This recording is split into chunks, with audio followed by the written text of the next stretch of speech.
Hoje nós vamos estudar a lição de número 5, que tem como tema a verdade que liberta. Vamos aproveitar os irmãos que estão de pé para a gente fazer a leitura clássica, tá bom? Bom, a verdade que liberta, textual, e conhecereis a verdade vos libertará. Verdade prática, o verbo divino representa a verdade que se manifesta na história para libertar o pecador. Vamos fazer uma leitura alternada? João capítulo 7, dos versículos 16 a 18, e os versículos 37 a 38, e o capítulo 8, do 31 a 36. Eu vou começar e os irmãos em seguida, assim sucessivamente. Jesus respondeu e disse-lhes: a minha doutrina não é minha, mas daquele que me enviou.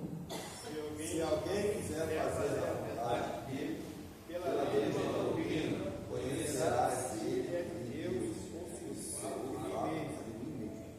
Quem fala de si mesmo busca a sua própria glória, mas o que busca a glória daquele que o enviou, esse é verdadeiro e não há nele justiça. E no último dia, o grande dia da festa, Jesus pôs-se em pé e falou, dizendo: se alguém tem sede, que venha a mim e beba. Quem crê em mim, como diz a Escritura, rios de água viva correrão do seu ventre. Jesus dizia, pois, aos judeus que criam nele: se vós permanecerdes na minha palavra, sereis meus discípulos. E conhecereis a verdade, e a verdade vos libertará. Responderam-lhes: somos descendência de Abraão e nunca serviremos a ninguém. Como dizes tu, sereis livres? Respondeu-lhe Jesus: é verdade vos digo, que todo aquele que comete pecado é servo do pecado. Ora, o servo não fica para sempre em casa, o filho fica para sempre. Se, pois, o Filho vos libertar, verdadeiramente sereis livres. Vamos por esse altar. A gente vai falar sobre a verdade. E eu não sei se vocês já passaram por isso, que existem frases que têm um uso pejorativo e humilhante, que algumas pessoas usam a palavra da verdade como um contra-ataque à pessoa, né? Frases como: a verdade dói. Não gosto de ouvir a verdade dói, é isso. E isso sempre acontece numa discussão, só para a discussão ficar pior, né? Mais aflorada. A outra que diz assim: eu falei umas verdades para ela. E tem pessoas que não dormem enquanto não falar uma verdade para certas pessoas. Não, tem que falar uma verdade. Ela precisa ouvir umas verdades, né? Como se a pessoa fosse a dona da verdade. E por último, tem uma que diz assim: a verdade sempre vem à tona. Meu filho, espera que vai vir à tona. Só que só há uma verdade que confronta o homem, que faz o homem refletir naquilo que ele tem feito e que liberta o homem para uma nova vida, que é Jesus. Então não tem como a gente achar, obrigado, querido, a gente achar que tem uma verdade, que vai falar uma verdade para alguém, porque só Jesus é a verdade. E a gente também não pode usar a palavra de Deus para provocar o irmão, porque a Bíblia diz que não é nem por força nem por violência.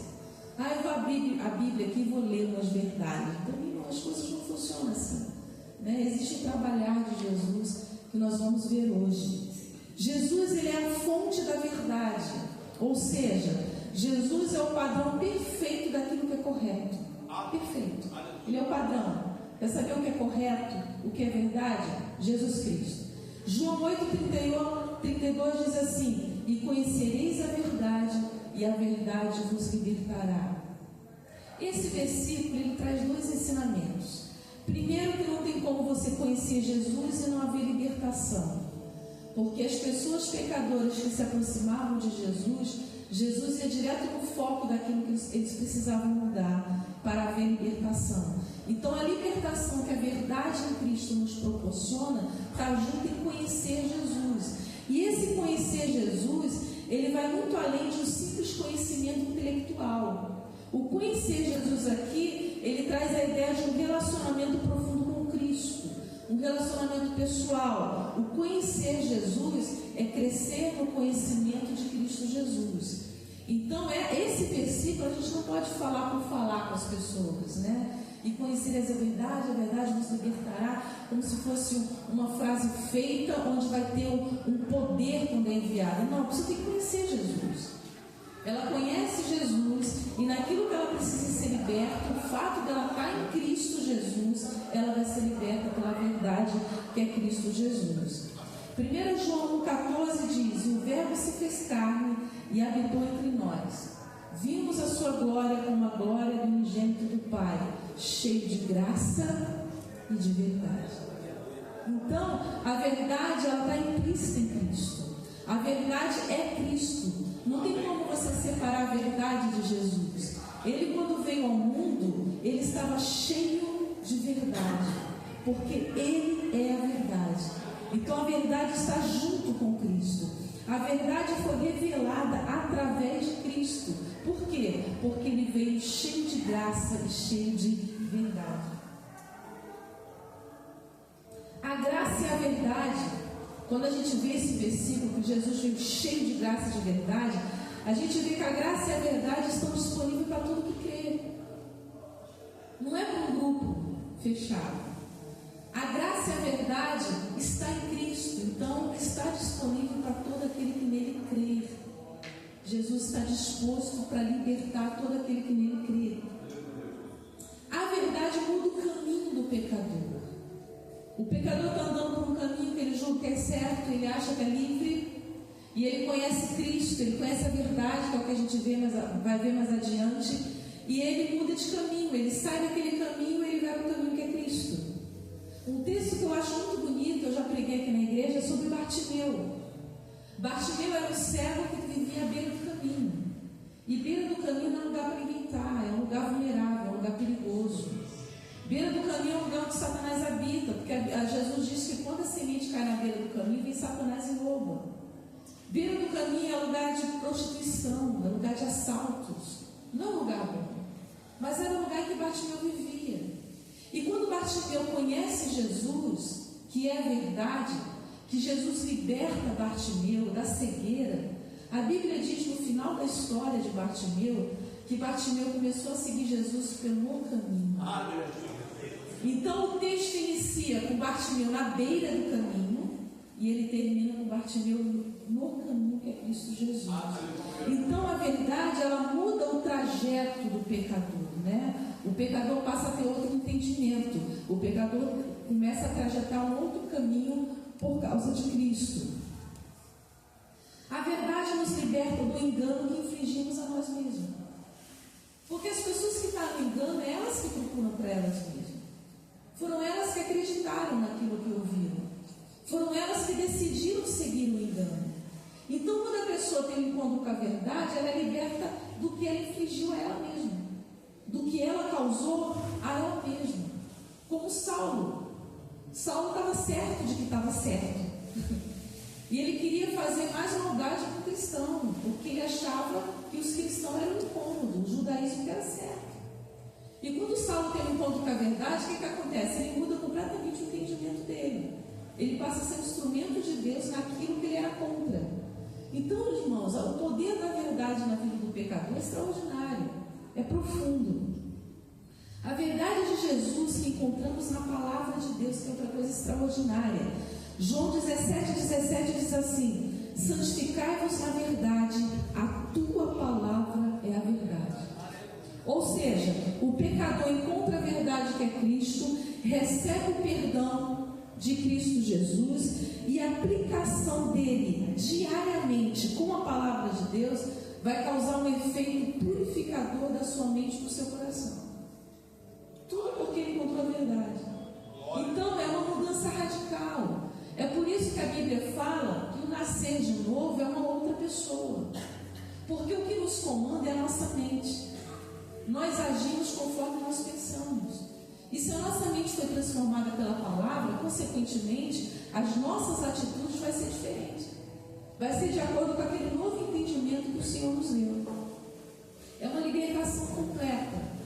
Outra coisa que a verdade faz, A verdade liberta do poder do pecado e do mundo e do poder do demônio. Quando o pecador vem para Cristo, as portas do inferno não prevalecem mais sobre ele. Na igreja de Cristo agora, né? O ímpio, e ele se torna escravo do pecado. Ou seja, o ímpio, ele é forçado a viver segundo a concupiscência da sua carne. Ou seja, o pecado escraviza. E esse escravizar aqui, irmãos, traz a ideia de um feitor mesmo. Os escravos na época da escravidão, eles não tinham direito de ir e vir. Eles comiam na hora que mandavam ele comer. Eles dormiam na hora que eles ordenavam que eles dormissem. Eles tinham que trabalhar sob chicote. E é isso que o pecado faz na vida de alguém que vive na prática do pecado. É muito triste, porque o pecado, ele dita as atitudes e o comportamento do pecador, daquele que é escravo. Eu soube de uma história muito triste. Eu tenho uma amiga de infância em que a mãe dela conseguiu trair o padrasto dela, que ela muito amava, com 3 amantes ao mesmo tempo. E um desses amantes, a mãe tinha que levar ela com 8 anos de idade para que o padrasto não desconfiasse. E a mãe levava ela para a casa de praia de um desses amantes. E o negócio estava tão feio que quando o padrasto saía de casa, o amante subia. E teve um dia que o padrasto voltou mais cedo para casa. Deu ruim. Foi pegando pulo. E quando ele quis ir embora, esse padrasto da minha amiga era um homem muito trabalhador, muito decente. Ela tinha tanta consideração por ele que quem entrou na igreja com ela quando ela casou foi ele. E ele não merecia aquilo. E como a gente era coleguinha, eu deveria ter 10 anos, ela 8 anos, ela tentou combinar comigo para escrever uma carta anônima para mandar para o padrasto, porque aquilo doía o coração dela. E ela chegou a falar para as filhas que ela não conseguia ter um homem só. Ela não conseguia viver com isso, ela tinha que ter mais de um. Então, o pecado, quando escraviza, ele dita as normas e as regras na vida da pessoa. A pessoa não tem. A voz dela não tem vez ali. E ela tentou justificar para o padrasto, quando ele descobriu, que ele foi embora. Hoje ele formou família, está bem, graças a Deus. Mas ela pediu para ele, marido dela, para aceitar os amantes, porque ela não conseguia. E depois de uns dias, a mãe dessa minha amiga foi à igreja onde eu congregava, e quando o pastor foi orar por ela, ela caiu. Então você vê que a pessoa, ela tem o seu comportamento ditado pela escravidão do pecado. E isso é muito triste, irmãos. Por isso que a gente, como crente, a gente não pode condenar, a gente tem que ter misericórdia. A gente tem que ter aquela compaixão de orar, de falar assim, liberta, tem misericórdia. Pessoas que usam drogas que não conseguem viver sem drogas. Eu assisti uma vez, tem tempo que eu assisto o debate da melodia, mas o último que eu assisti, várias cartas de casais crentes que entrou pelo caminho da pornografia e não conseguiam mais se relacionar sem pornografia. Ditou regras como feitor, escravizados pela pornografia. Então isso é muito triste. Jesus é o único que tem o poder de tirar essas pessoas dessa escravidão do pecado, né? Essa escravidão, irmãos, eles roubam da pessoa a vida que Deus sonhou para ela. Isso é muito triste, porque todos nós, Deus nos colocou nesse mundo com propósito. Ninguém aqui é obra do acaso. Deus trouxe cada um de nós nessa vida por um propósito. E a gente está vivo até hoje para que Deus cumpra esse propósito na nossa vida. Então, quando a pessoa segue por um caminho de escravidão do pecado, ela foge completamente daquela pessoa que Deus sonhou que ela fosse, que Deus planejou que ela fosse. Assim como Adão, o que Deus tinha para Adão? Uma vida eterna. O que Deus tinha para Adão? A comunhão com Deus eternamente. E quando Adão comete o pecado da desobediência, Adão começa a viver uma vida que não foi o que Deus planejou para ele. Verdade. Agora ele tem que trabalhar para poder ganhar o pão. Agora ele passa a perder os seus filhos, a morte entra na vida. Os seus filhos passam a ser segundo a sua imagem caída. E isso, irmãos, é o mais triste. Quando você vê um jovem embriagado, você olha para aquele jovem e fala assim: não é isso que Deus quis para você. Aleluia. Quando você vê uma pessoa morando embaixo da ponte, é a primeira coisa que vem na minha cabeça. Eu falo: Senhor, não é isso que o Senhor planejou para essa pessoa. Não é isso. Só que a escravidão do pecado leva a pessoa a viver uma vida que não é o que Deus sonhou para ela. Não é o que Deus queria. Mas graças a Deus que o Senhor liberta. Amém. João 8,34, Jesus diz: digo a verdade, todo aquele que vive pecando é escravo do pecado. Pessoas que têm plena liberdade de ir e vir, mas estão viciadas no pecado. Eu acho interessante que o jovem solteiro, tem um jovem solteiro que mora lá perto de casa, ele construiu até a casinha dele já. Já tem a casinha dele, já é de maior, já tem um carrinho. E essas pessoas acham: poxa, eu sou livre, sou feliz, né? Ninguém me manda, eu que mando em mim. Só que eles não sabem que estão sendo escravos do pecado. Porque quem não está em Cristo está em pecado. Quem está em pecado e vive pecando é escravo do pecado. Então é um engano. É um engano que Satanás traz na mente da pessoa. Eu lembro, eu assisti uma reportagem onde a Eliane Martins estava fazendo um trabalho no presídio feminino. E eu, quando vi aquela reportagem, eu chorei muito, porque as cadeias femininas estavam lotadas e as mulheres só conseguiam colocar a mão para fora.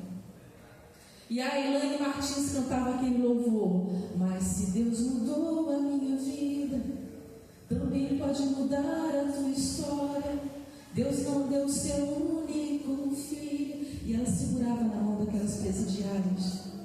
E as presidiárias debulhavam lágrimas, presas por cadeias e presas pelo pecado. E a Eliane Martins falando: Jesus mudou a minha vida, Ele também pode mudar a tua vida. E Ele pode mudar a tua história. E aquelas mulheres choravam de não se conseguir, irmãos, se segurar em pé. Elas seguravam na cadeia e elas envergavam de chorar. O pecador escravizado pelo pecado, irmãos, é triste para nós que é crente. A gente tem que compadecer, porque é muito lamentável. E o fim é a morte eterna. O fim é o inferno.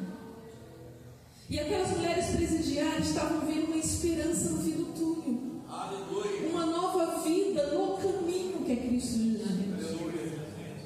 Então Jesus, Ele liberta.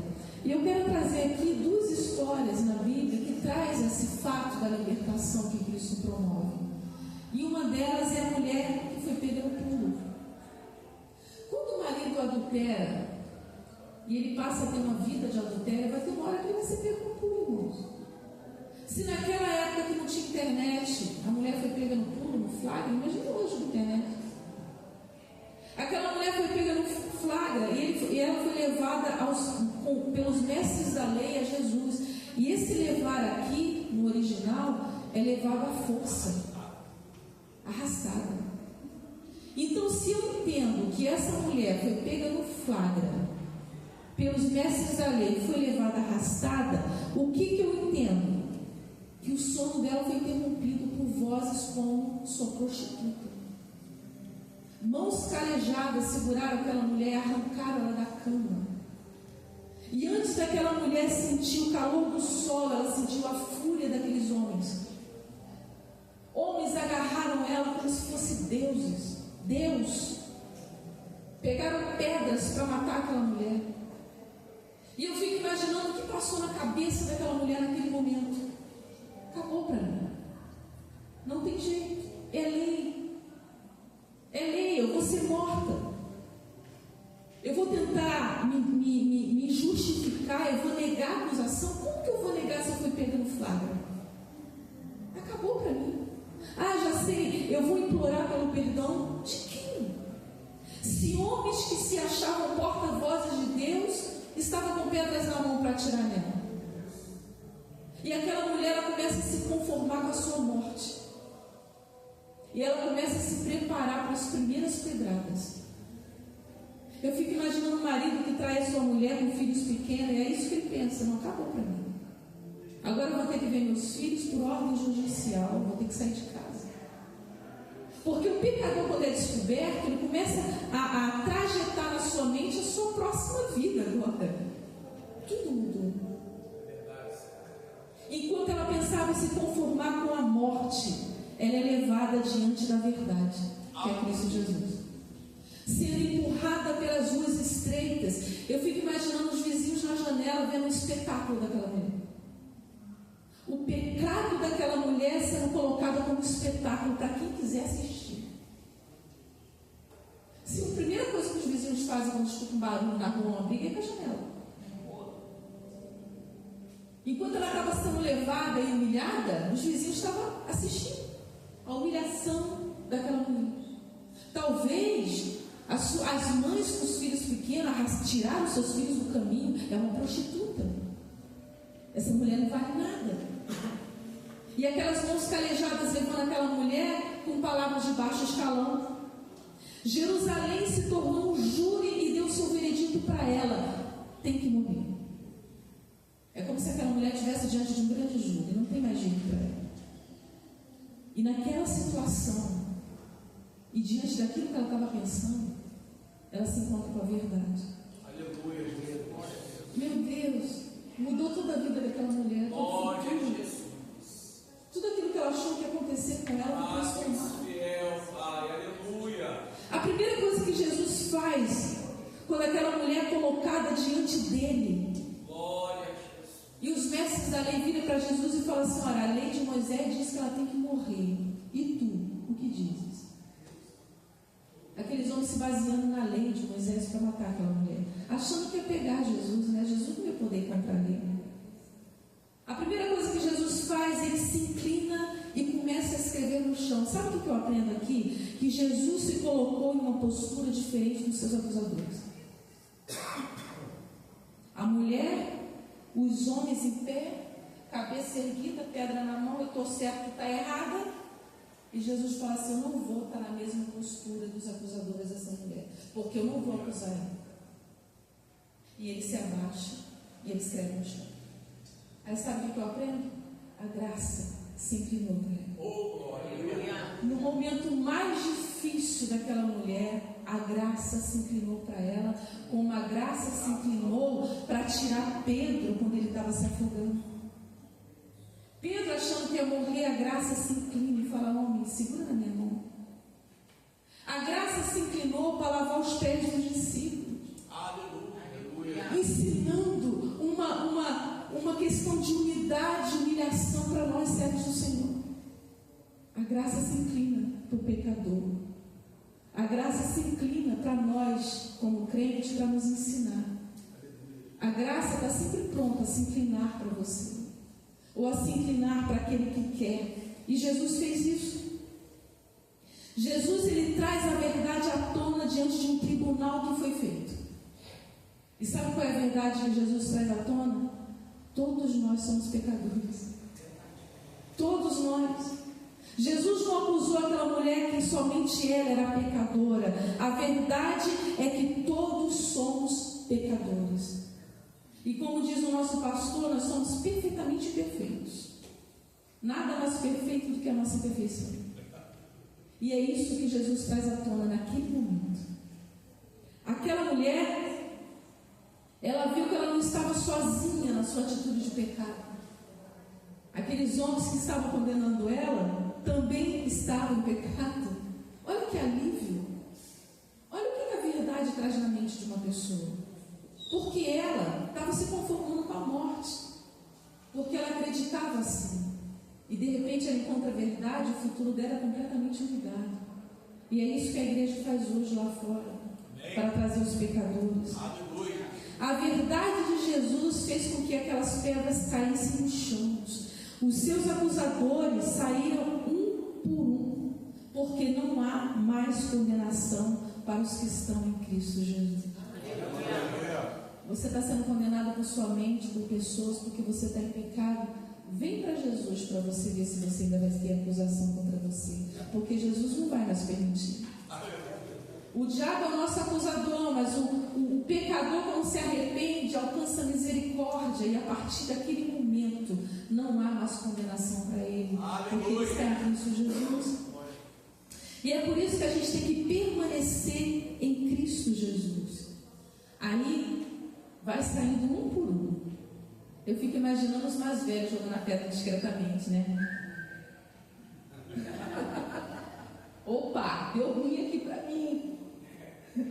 E eles foram embora. Aí acontece aquele momento que você que não foi criado no Evangelho, você vai lembrar.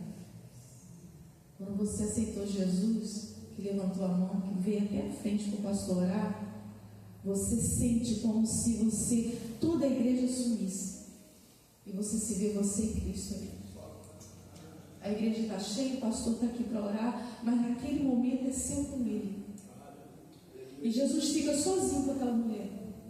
Por mais que o pastor esteja orando aqui, a pessoa aqui está assim: Senhor, me perdoa. E ela começa a ditar os seus pecados: Senhor, é ela, Deus, é ela, Jesus. E esse é um momento importantíssimo para aquele que vem para Jesus. Ele precisa ter esse momento com Cristo. Ele precisa se arrepender dos seus pecados. Ele precisa confessar com a sua boca para que ele alcance o perdão de Deus.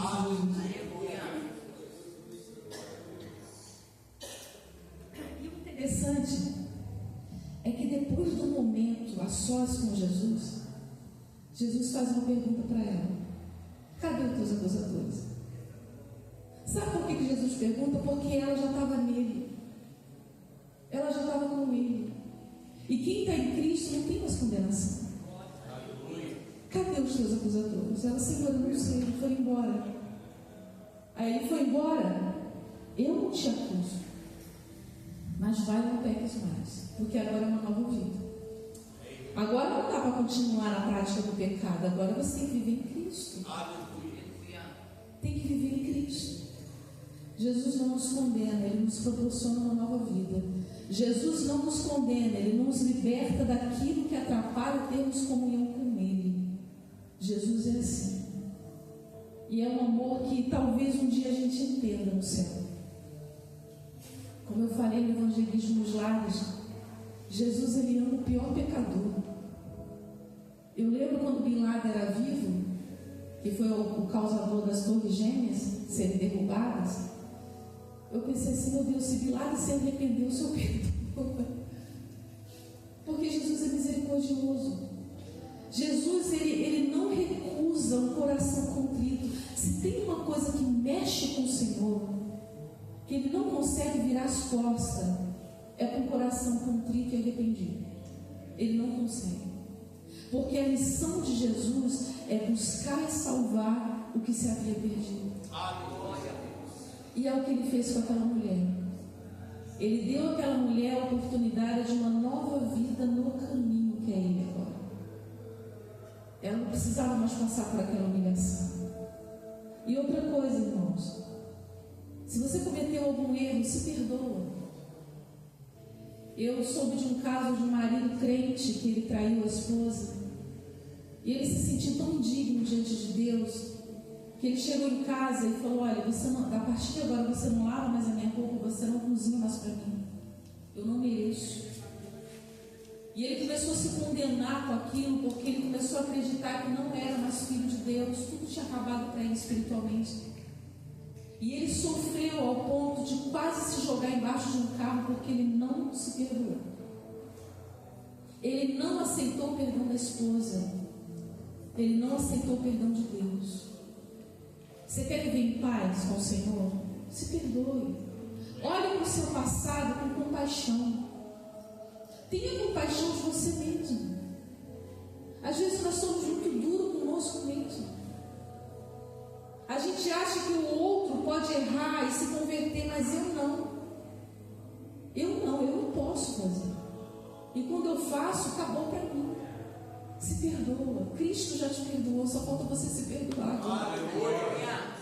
Tenha uma nova vida com Cristo Jesus, porque Ele já te perdoou. Você que ainda não entendeu isso. Você que ainda não entendeu. E outro trecho, irmãos, que fala dessa libertação é a mulher samaritana. Quando você mergulha nesse texto, você aprende tantas coisas. Você vê quantas coisas extraordinárias a verdade de Cristo provocou na vida daquela mulher. Porque Jesus, ele usa de um plano de ação para salvar aquela mulher. Ele tem uma paciência. Ele usa de um plano. Ele traz aquela mulher ao entendimento religioso para que ela externe o que acredita, para que ele venha trazer a verdade. Jesus, ele puxa assunto com aquela mulher para que ela externe o seu pecado, para que Jesus liberte. É uma paciência. Vamos analisar um pouquinho. A mulher, ela tinha requisitos que nenhum judeu que se preservava conversaria com ela. Primeiro, que ela era uma mulher samaritana, ela era um povo mestiço. Durante o cativeiro, quando o povo de Deus foi levado para o cativeiro, os remanescentes que ficaram se casaram com povos estrangeiros que foi colocado ali para povoar. E desse casamento surgiram os samaritanos. Então, aos olhos dos judeus, eles não eram puros. Então, os judeus, eles tinham ódio dos samaritanos. Ódio. Então, uma mulher que era odiada, uma mulher que vivia em pecado, e Jesus se preocupa com ela. Você vai ver na história da mulher samaritana que não existe um ser humano que Jesus não se preocupe. E todas as pessoas com que as pessoas não querem perto, Jesus quer. Quantos leprosos Jesus não chegou perto, não tocou e não curou? Né? Assim como essa mulher samaritana, que nem um judeu queria estar perto. Interessante que os discípulos que estavam ali com Jesus vão comprar comida. E eu vejo aqui que já é o plano de ação de Jesus para ficar sós com aquela mulher. E outra coisa, Jesus caminhou quilômetros para passar por Samaria. A Bíblia diz que foi preciso ele passar por Samaria. Tinha outro lugar para chegar a Samaria? Tinha. Mas ele precisou passar ali por causa de uma mulher. Aleluia. Samaritana. Uma das maiores mensagens que Jesus traz aqui é para uma pessoa, que é outro aprendizado que nós temos. E o Hernandes de Lopes falou que ele entrou em contato com um pastor que queria trazer para a sua igreja pregar, e a secretária que atendeu, e a secretária falou assim: meu pastor não prega mais em igreja pequena não, ele só prega em eventos grandes. Isso aí é o que ele determinou. Aí o pastor falou assim: então o seu pastor, ele está mais importante que Jesus. Jesus pregou para uma pessoa, mulher, e samaritana, e em pecado. Grande ensinamento que o Senhor traz para nós, né? Jesus, ele entrou na casa de Zaqueu, um publicano, odiado pelos judeus, e para Jesus foi importante comer com ele na casa dele. Por quê, irmãos?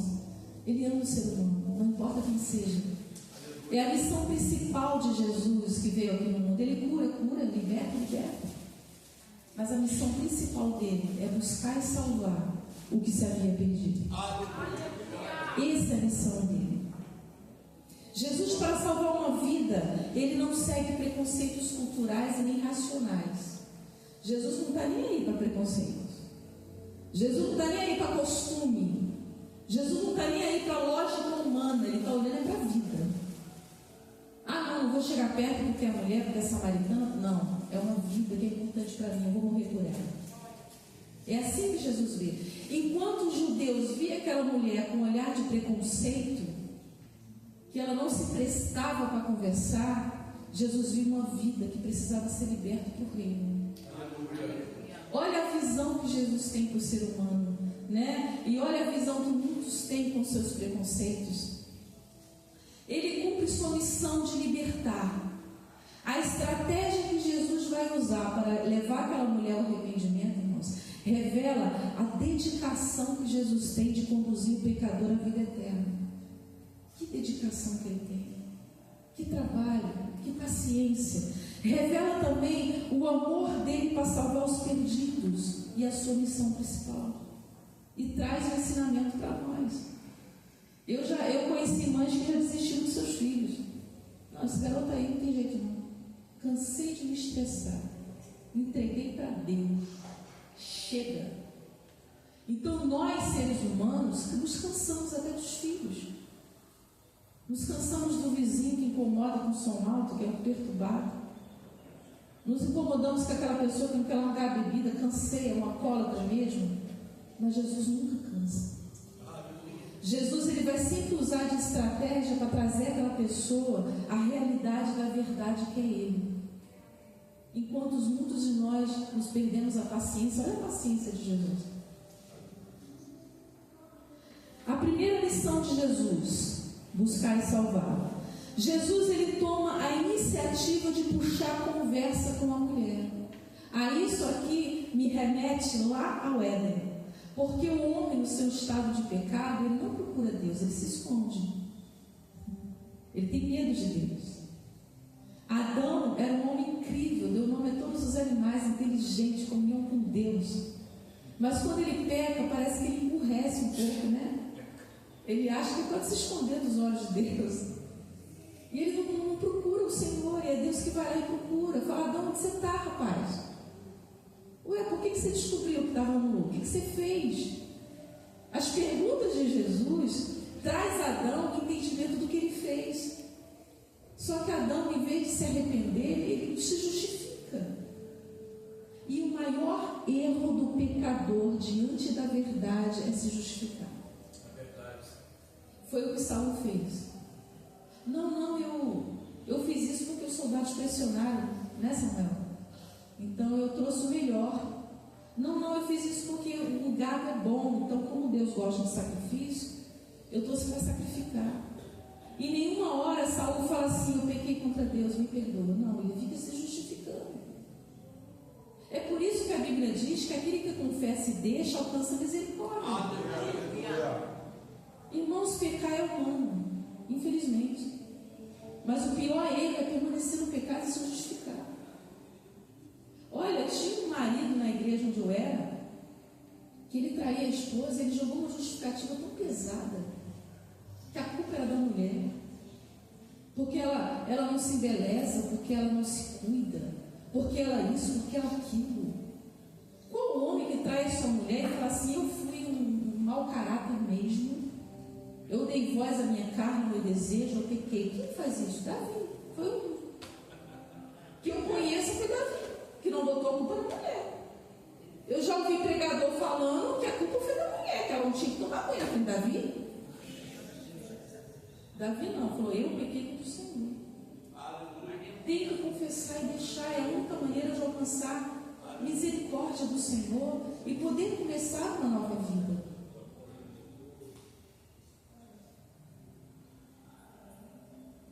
Jesus puxa a conversa com aquela mulher, e é uma conversa assim muito tranquila, né? Ele fala assim: dá-me água para beber. Ela estava pegando água. Na pergunta de Jesus já é estratégia para ele chegar na água viva. É uma coisa maravilhosa. Ele pensa assim: vou pedir água. Na resposta dela, no decorrer, como eu estou pedindo água, eu vou falar que é ela que tinha que me pedir água. Eu vou chegar lá. Então, irmão, existem pessoas que você precisa usar de estratégia. Não dá para você vir, aceita Jesus ou vai para o inferno. Sabe? Tem pessoas que é dura de coração. Você tem que ir, né? Enfim, dá-me um pouco água. Aí ela responde: como tu, sendo judeu, vem a me falar com a samaritana? Bom, ela já traz a verdade dela. Aí você vê um embate entre a verdade dela, a verdade que é Cristo. O pensamento dela, que ela está somente no material, e o pensamento de Jesus de trazer ela uma verdade espiritual. É incrível. E a paciência de Jesus para chegar até lá. Eu sou samaritana. A preocupação de Jesus é com o pecador e não com o preconceito. Então, Jesus não queria saber se ela era samaritana. Jesus queria dar ela água viva. E ela está preocupada com a água do material ali, do poço, né? Aí Jesus responde a ela: mulher, se você conhecer, olha o conhecer aqui de novo, conhecereis a verdade. Aí Jesus fala: se conhecesse quem está te pedindo água, você me pediria água viva e eu te daria. Sabe por quê? Quando a gente conhece a fonte, é tudo que a gente pede. Quando a gente conhece a fonte, a gente faz pedido que a gente não imaginava pedir. Mas por que a gente pede? Porque a gente conheceu. Então Jesus está falando: se você me conhecesse, te daria água viva. Porque quando a gente vem para Jesus, a gente passa a pensar direito, né? A orar direito. Para beber da água da vida, eu preciso conhecer Jesus. Para ser liberto, eu preciso conhecer Jesus. E conhecereis a verdade, e a verdade vos libertará. Tudo aqui está implícito em relacionamento com Jesus, em estar na videira. É estar na videira que somos libertos, é estar na videira que temos fonte de água viva que jorra para a vida eterna. Aleluia. Não tem outro jeito. Aí ela responde: o Senhor não tem como tirar a água do poço e é fundo. Lembrei de Nicodemos, né? Quando Jesus fala que nascer de novo, ele fala assim: mas como é que eu vou entrar na barriga da minha mãe de novo? Tem que ter muita paciência, né? Hoje, será que a gente teria? Que isso, rapaz? Esse ignorante que é um adulto vai entrar dentro da barriga? Né?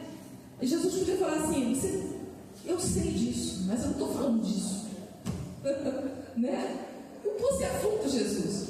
E eu estou vendo que o Senhor não tem um pote.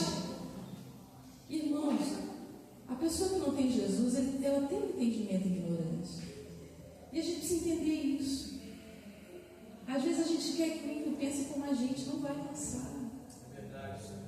As coisas de Deus é loucura para o mundo, né? Nós precisamos ensinar. Eu lembro que o Gustavo falou que a Valéria tinha umas amigas, e a Valéria já estava na igreja, as amigas pediam oração a Valéria para julgar. Foi, Valéria? Julgar. Então, assim, a gente precisa entender. A gente vai agir com ignorância. Poxa, eu estou na igreja, por que você pede isso? Não, deixa eu te ensinar, né? Senta aqui. Vem cá, né? Com paciência. Então Jesus tem muita paciência quando ela falou que o poço é fundo. Aí Jesus fala: olha, como você está falando do poço, tudo bem, vamos falar do poço.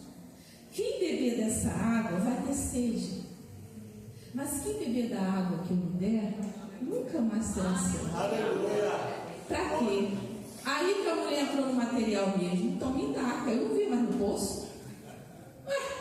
Um sol de meio-dia, eu, mulher, carregando lata d'água. Não, Senhor, então me dá, que aí acabou a sede na minha vida.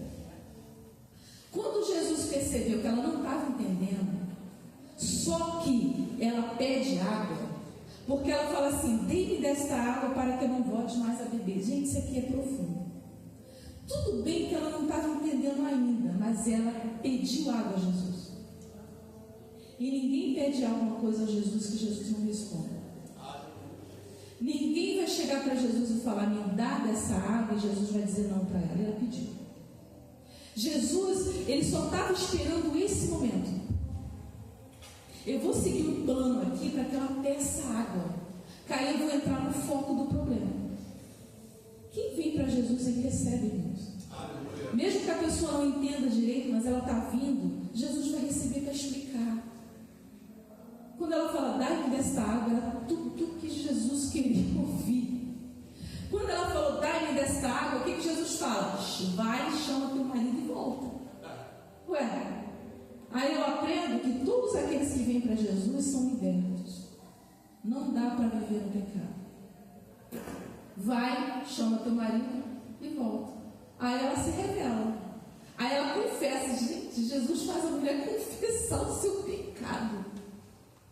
Por estratégia, por uma vida, por uma mulher, por uma samaritana. Jesus faz com que ela confesse. Ela responde a Jesus assim: eu não tenho marido. Aí Jesus responde assim: disseste bem, você já teve 5, o que você tem não é seu. Para que ela fosse liberta, irmãos, para que ela bebesse da fonte da água viva, o que ela precisava fazer? Confessar.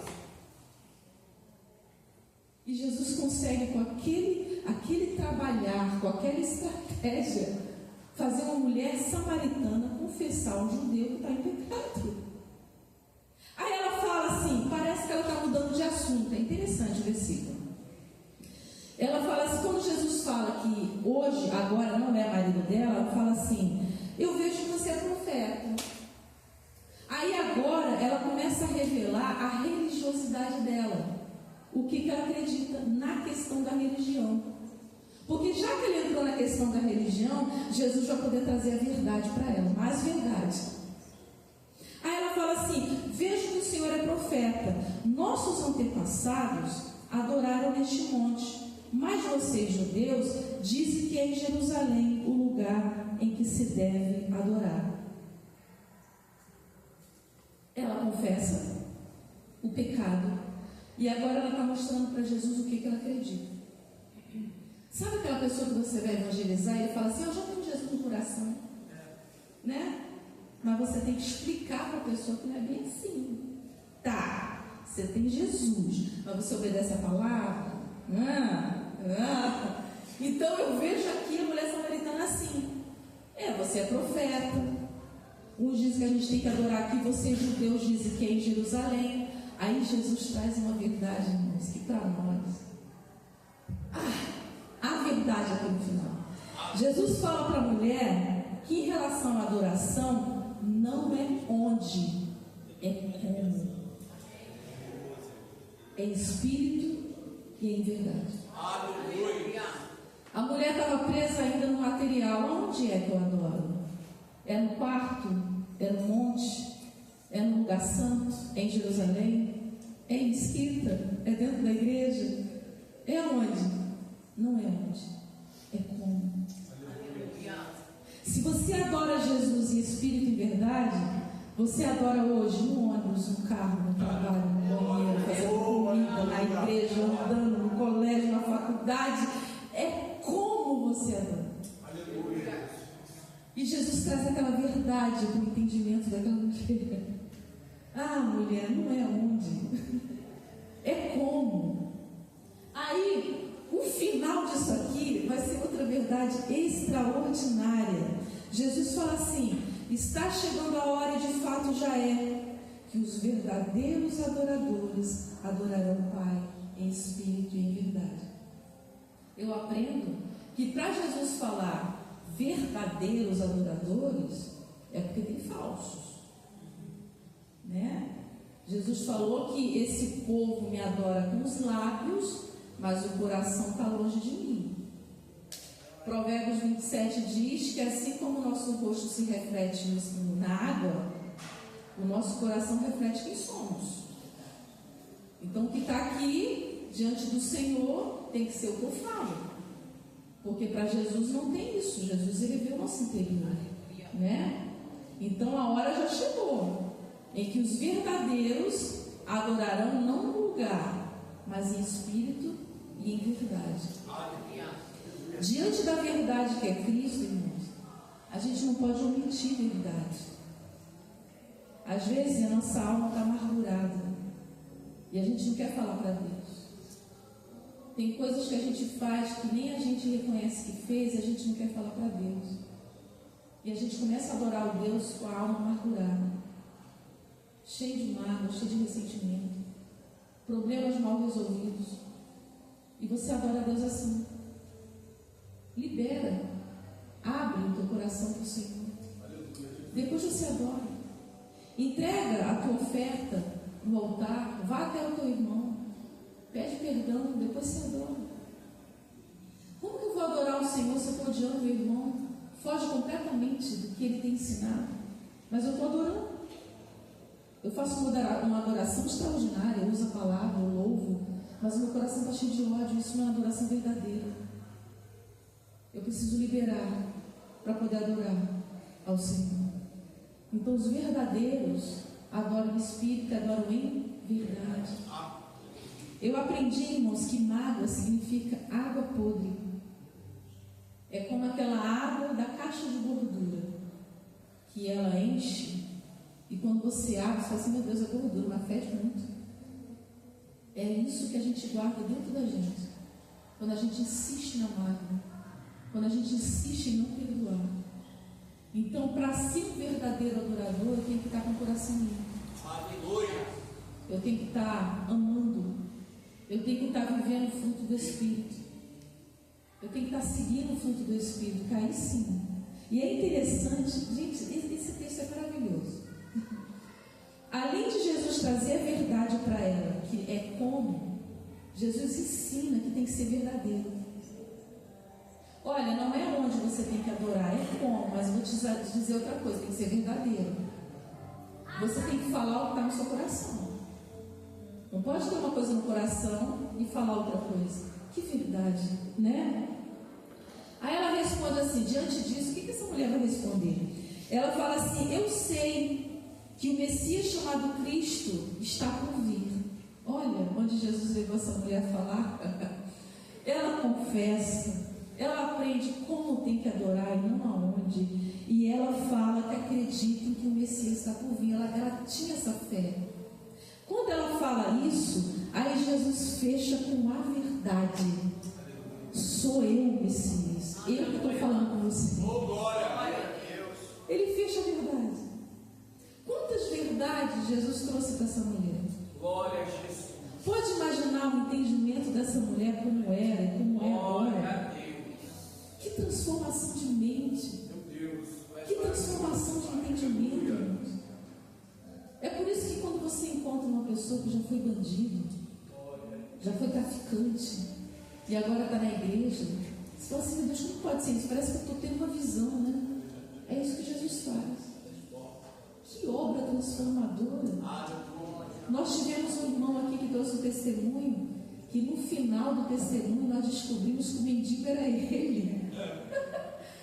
Que a igreja foi em alegria, né? Interessante que ele está contando testemunho, eu estou pensando no mendigo. Que a nossa mente, ela começa a imaginar que você escuta. E eu estou imaginando um mendigo, um homem e tal, né? Quando ele fala que no final era ele, eu falo, meu Deus, só o Senhor pode fazer isso. Que obra transformadora.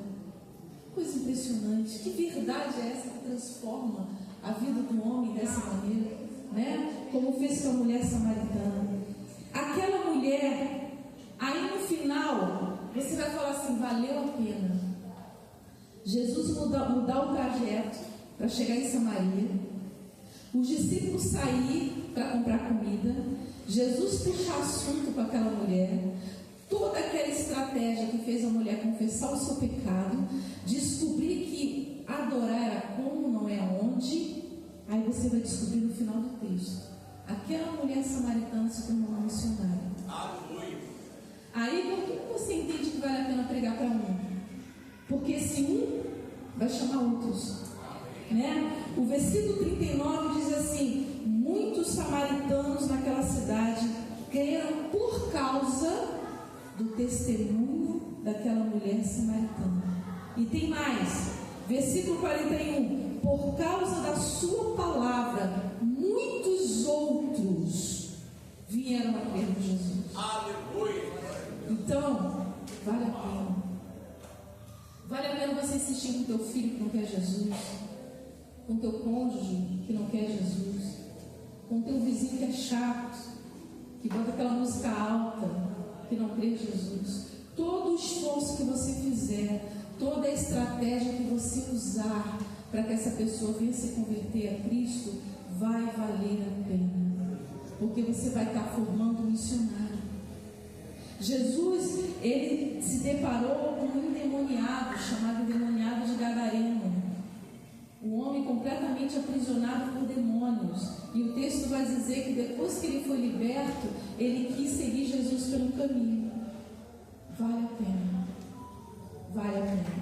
Então, irmãos, verdadeiramente ser livre. As Escrituras Sagradas revelam a verdadeira natureza do ser humano distante de Deus. Nós vimos os dois exemplos. Como o ser humano vive distante de Deus e o poder que a verdade tem de transformar a vida do homem, né? Pelo homem entrou o pecado no mundo, mas por Jesus todos têm o direito de ser perdoados. Basta crer no nome de Jesus.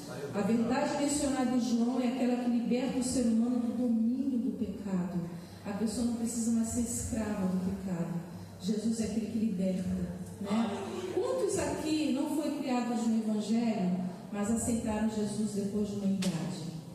Olha que maravilha, que bênção, né?